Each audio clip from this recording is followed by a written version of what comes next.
Selamat pagi anak-anak. Hari ini kita akan melanjutkan pembelajaran pada tema 6, subtema 2, pembelajaran ke-6. Masih bersama dengan Ibu Fiona Ai. Bagaimana kabar anak-anak hari ini? Ibu berharap kalian semua dalam keadaan sehat dan tetap mematuhi protokol kesehatan ya. Sebelum kita memulai pelajaran hari ini, mari kita berdoa menurut agama dan keyakinan kita masing-masing.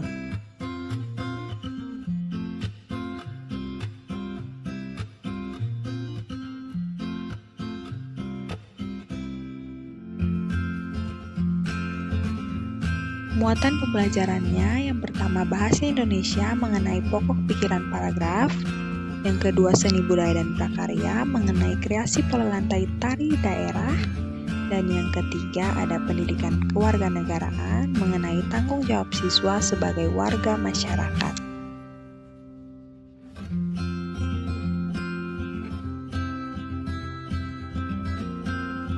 Dalam muatan pembelajaran bahasa Indonesia hari ini, kita akan kembali belajar mengenai pokok pikiran dalam sebuah paragraf.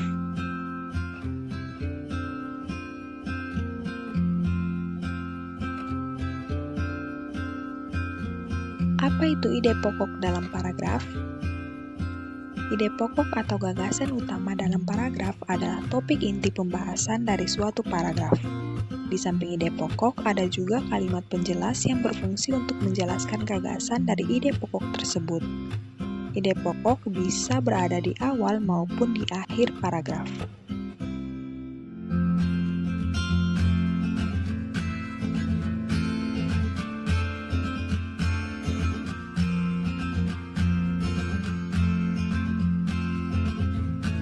Sekarang adalah waktu untuk membaca.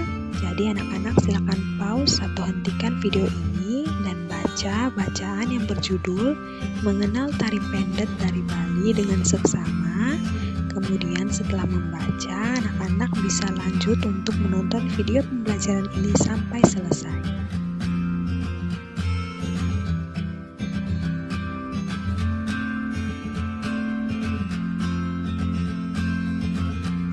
Sekarang kita akan masuk pada kegiatan menulis. Pada bagian ini, anak-anak perlu menuliskan apa saja hal penting yang kamu temui pada setiap paragraf di dalam bacaan. Gunakan tabel berikut ini untuk menuliskannya. Gunakanlah kalimat lengkap dan kata-kata baku dengan tepat. Kemudian, bacalah kembali bacaan tersebut dengan seksama dan berilah garis bawah pada kalimat-kalimat yang mengandung pokok pikiran pada setiap paragrafnya. Buatlah sebuah diagram untuk menjelaskan pemahamanmu terhadap isi bacaan. Tentukanlah pokok pikiran dari setiap paragraf dalam bacaan dan tuliskanlah di dalam setiap kotak yang tersedia. Satu kotak tentu mewakili satu paragraf.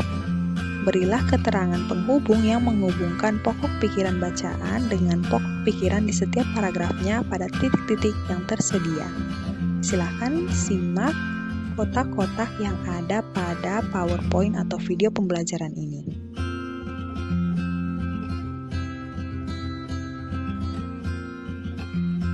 Kita akan melanjutkan pada muatan pembelajaran seni budaya dan prakarya mengenai kreasi pola lantai tari daerah.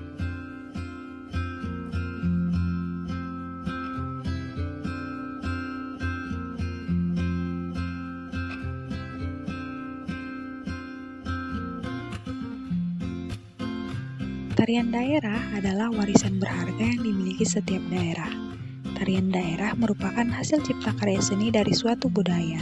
Sebagai negara yang memiliki banyak daerah yang terdiri atas kepulauan, maka Indonesia juga memiliki ragam tari daerah yang unik dan merupakan ciri khas setiap daerah. Tari daerah juga merupakan identitas bangsa. Tari kreasi adalah bentuk gerak tari baru yang dirangkai dari perpaduan gerak tari tradisional kerakyatan dengan tari tradisional klasik. Gerak ini berasal dari satu daerah atau berbagai daerah di Indonesia.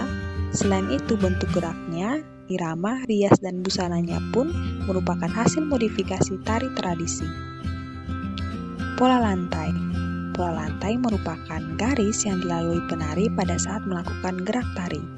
Pada dasarnya ada dua jenis pola lantai, yaitu pola lantai garis lurus dan pola lantai garis lengkung. Garis lurus memberikan kesan sederhana tetapi kuat, sedangkan garis lengkung memberikan kesan lembut tetapi lemah.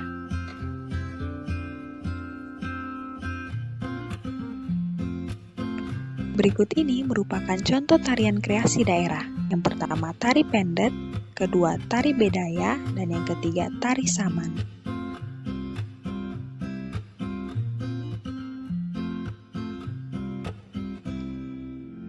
Sebelumnya, kamu telah mengubah untuk mengembangkan beberapa pola lantai pada gerakan-gerakan tari yang telah kamu pilih. Nah, saat ini waktu bagi kamu untuk menunjukkannya di depan teman-teman. Jadi, silahkan lakukan latihan sekali lagi agar gerakannya menjadi lebih harmonis. Dan tunjukkan pola lantai apa saja yang kamu gunakan pada tarian tersebut.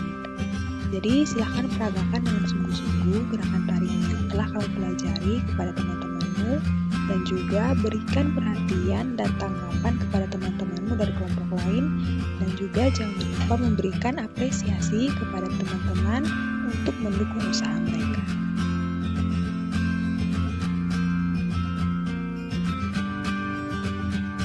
Anak-anak, sekarang kita akan masuk dalam muatan pembelajaran ketiga, yaitu pendidikan kewarganegaraan mengenai tanggung jawab siswa sebagai warga masyarakat.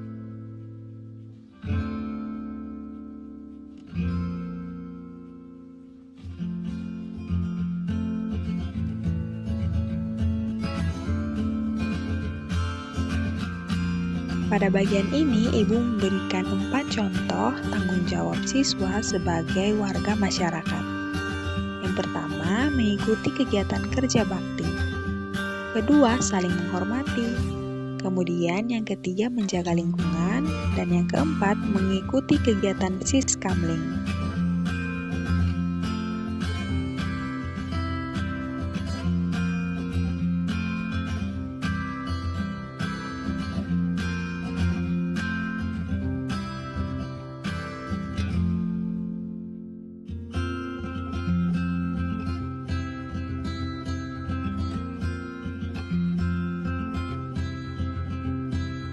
Dalam kehidupan sehari-hari, tentu banyak peristiwa yang melibatkan hak dan kewajibanmu sebagai seorang siswa maupun sebagai seorang anak. Lakukanlah kegiatan berikut ini untuk menggambarkan peristiwa kehidupan sehari-hari yang melibatkan hak dan kewajibanmu.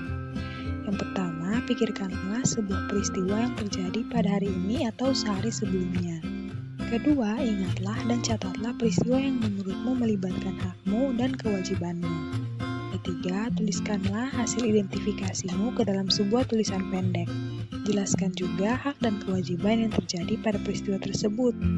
Kamu dapat menggunakan contoh peristiwa siswa melakukan presentasi di depan kelas yang telah diuraikan. Yang keempat, gambarkanlah peristiwa pendek tersebut dalam bentuk komik dan gunakan contoh di bawah ini sebagai bantuan. Kelima, menggambarkan peristiwa tersebut dengan jelas dan tuliskan dialog di dalam kolom pikiran dengan kalimat yang baik dan sederhana. Keenam, gunakan pensil warna atau spidol untuk membuatnya lebih menarik, dan kemudian bagikan hasil karyamu kepada teman-teman di kelas. Jadi, kesimpulan apa yang kamu dapatkan tentang penerapan hak dan kewajiban dalam kehidupan bermasyarakat yang kamu alami? Sekian pembelajaran hari ini, semoga dapat bermanfaat untuk kalian semua ya. Tetap jaga kesehatan dan tetap semangat. Terima kasih.